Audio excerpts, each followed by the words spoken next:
మెదక్ జిల్లాలో చిరుత దాడి కలకలం రేపుతుంది. ఇన్ని రోజులు కూడా మెదక్ జిల్లాలో పశువులపై దాడి చేసినటువంటి చిరుత మొదటిసారి ఓ పశువుల కాపరిపై దాడి చేసింది. దీంతో అటవీ సమీప గ్రామ ప్రజలంతా కూడా ఎవరైతే మేకల కాపరులు పశువుల కాయడానికి అడవికి ఎవరైతే వెళ్తారో వారంతా కూడా భయాందోళనలో పడ్డటువంటి పరిస్థితి ఉంది. నిన్న మెదక్ జిల్లా చేగుంట మండలం కరీంనగర్ గ్రామ శివారులో రైతుపై చిరుతపులి దాడి చేసింది. దీంతో అదృష్టవశాత్తు మాత్రం ఆ రైతు ఆ ప్రమాదం నుంచి బయటపడ్డాడు. ప్రస్తుతం మనతో ఆ ప్రమాదం నుంచి బయటపడ్డటువంటి రాజు మనతో పాటు ఉన్నారు. అతనితో మాట్లాడదాం. అసలు చెప్పండి, మీ మీద నిన్న చిరుత ఎప్పుడు దాడి చేసింది, అసలు ఎట్లా వచ్చింది అసలు చిరుత? మేకలు ఎప్పుడు కొట్టుకుపోయినట్టే అడవికి కొట్టుకొని పోయినా నిన్న కూడా కొట్టుకొని పోతే అవి ఏమైందంటే మేసుకుంటా పోయినాయి. అడవిలో మేసుకుంటా పోతుంటే నేను మోగులు ఇదే టైంకి మోగులు అయింది. రెండు అవుతుంది మోగులు అవుతుంది. ఎక్కువ దూరం అవసరం లేదు, వర్షం వస్తుందేమని జర మలుపుదామని ముంగడికి పోయి మలుపుకుంటే ఒక 2-3 వెనకకి తట్టినాయి. వస్తాయి కదా, ఆల్రెడీ ఆటోమేటిక్ ఎప్పుడు వచ్చినట్టు వస్తాయి కదా అనుకుంటే అందులో ఒకటి ఒరితే ఏమైంది అమ్మ అన్న అని చిక్కినేమో అది ఒరుతాయి కదా అని ఊకున్నా. మళ్ళీ రెండోసారి పోయి చూస్తే దాంట్లో ఆల్రెడీ పొదలో ఉన్నది. వాళ్ళకి తలకే పెట్టి ఉన్నది. అది తలకే ఇరికిందేమో అని దగ్గర పోయి తీద్దామని పోతే అది కుక్కరం ఏదో అనుకొని కొడితే తర్వాత అది ఇడిసే పెట్టినాక అర్థమైంది చిరుత దాన్ని ఇడిసే 3 దెబ్బలు కొట్టినాక ఇడిసే పెట్టేసి వెళ్ళిపోయింది. దాని మేకని తీసుకొని మేకలను వేరే గాదిరి అయిపోతే అవన్నీ గాదిరి చేసుకుని దగ్గరికి కొట్టుకొని 2-3 గజాల దూరం వచ్చి అడిగాను. రాగానే దానికి బ్లడ్ బాగా వస్తుందని దానికి ఒక బట్ట లాంటిది క్లాత్ అనేది కట్టేస్తున్నా. అది కట్టి లేచి మంచిగా వస్తున్నా దాన్ని ఉక్కొని వెనక మన సడల్న చెరుక్కొని అటాక్ చేసేసింది. ఆల్రెడీ నేను పడ్డా అది పడ్డది. అట్లా అయి పానాలు దగ్గర లేకపోతే వేరే అయిపోయిన పరిస్థితి. ఎంత దూరంలో నిన్న చిరుతపులి అటాక్ చేసిన తర్వాత మీ మీద దాడి చేసిన తర్వాత మీరు ఎంత దూరంలో పడ్డారు? మినిమం 2-3 గజాల దూరం పడ్డా ఆల్రెడీ లేచిపోయి. ఆల్రెడీ ఇట్లా గద్దె ఎత్తుకపోయింది. ఆల్రెడీ తలిగించేసింది. స్పీడ్ రన్నింగ్ అంతే ఎగ్దమ్ అంత గుద్దింది. గట్టిగా తలిగింది, చాలా గట్టిగా తలిగింది వెనక్కి. మళ్ళీ కింద పడ్డ తర్వాత మళ్ళీ లేచి మళ్ళీ అటాక్ చేద్దామని నేను వెళ్ళిపోయి అప్పటికి ఎవరికి వస్తలేదు. అది మళ్ళీ లేచింది ఆల్రెడీ. అది మళ్ళీ అటాక్ చేద్దామని వచ్చడానికి అక్కడ మా విలేజ్ వాళ్ళు మొత్తం గోళ్ళు కాసుకుంటే వాళ్ళు వచ్చినారు. వాళ్ళు చూసి వాళ్ళు కట్టెలు రౌతులాగా చేయబట్టి చూచు అనుకుంటా కొడితే అప్పుడు భయపడి పోయినది, అది మరిపోయినది. లేకపోతే ఆ రాకపోతే నా పరిస్థితి వేరే అయిపోయాలి. నేను చాలా ఘోరంగా అయిపోయిన పరిస్థితి. ఎంతసేపు ఉన్నది? మేము 20-25 నిమిషాల దాకా ఉన్నది. 20-25 నిమిషాలు బరాబర్ నాతో పోరాటం చేసింది. 20-25 నిమిషాల దాకా ఉన్నది. అంటే 20-25 నిమిషాలు మీ మీద అంటే చిన్న దెబ్బ తాకిందంటే నాది ఇడిసే పెట్టింది. నన్ను చూసుకుంటా బెదిరించుకుంటా తలిగింది. అలానే ఆడ ఒక్కరినున్నా ఏం అర్థం కాలే, నాకు ఏం చేయాలని అర్థం కాలే అసలు. అట్లా చిరుతను చూసినప్పుడు భయం అనిపించలేదా? మరి భయపడినా ఫస్ట్ చిరుత అనుకోలే, నేను దాన్ని మ్యాగ్ నడిపిస్తాడు చిరుత అనుకోలే.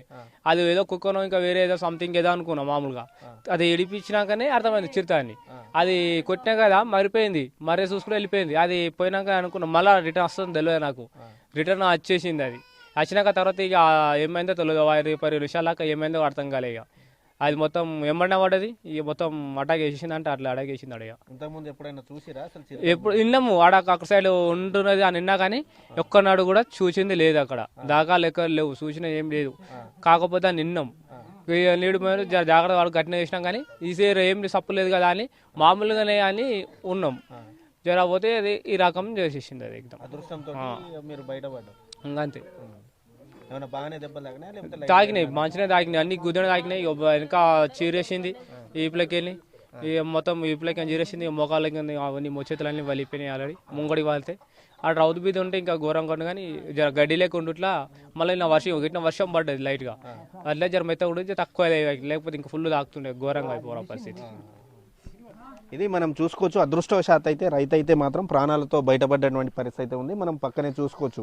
రాజుతో పాటు ఫస్ట్ మనం చూస్తున్నటువంటి మేక ఏదైతే ఉందో ఆ మేక మీద మొదట చిరుతపులి అటాక్ చేసింది. అటాక్ చేసిన తర్వాత అసలు చిరుతపులి కాదనుకుని అంటే 2-3 సార్లు మేక కేకలు వేయడంతో ఏదో నక్క కానీ లేకపోతే తేడోలు వచ్చిందన్న ఆలోచనతో రైతు అక్కడికి వెళ్ళాడు. రాజు కాపరి అక్కడికి వెళ్ళిన తర్వాత తీరా చూస్తే అది చిరుత ఉండడంతో మాత్రం అది వెంటనే దాన్ని చిరుతను తరిమే ప్రయత్నం చేశాడు. వెంటనే చిరుత వెళ్ళిపోయిన 2-3 నిమిషాల తర్వాత అప్పటికే రాజంతా కూడా తన మేకలు ఏవైతే ఉన్నాయో ఆ మేకలన్నీ కూడా ఒక దగ్గర చేసుకుని తిరిగి ఇంటికి వస్తున్నటువంటి క్రమంలో ఒక్కసారిగా కూడా చిరుతపులి పంజా విసిరింది. వెనుక నుంచి వచ్చి ఒక్కసారిగా కూడా రాజుపై దాడి చేయడంతో మాత్రం రాజు దాదాపు ఒక 5 ఫీట్ల మేర అంటే అక్కడ దూరంలో ఎగిరిపడ్డాడు. చిరుత కూడా వేరే వైపు ఎగిరిపడింది. దీంతో ఒక్కసారిగా తిరిగి లేచి చిరుత మళ్ళీ అటాక్ చేసేటువంటి సమయంలో మాత్రం అక్కడ ఉన్నటువంటి రైతులు వేరే రైతులు కావచ్చు, పశువుల కాపరులు వెంటనే కేకలు వేయడం, కర్రలతో కొట్టడంతో మాత్రం చిరుత మాత్రం పారిపోయింది. దీంతో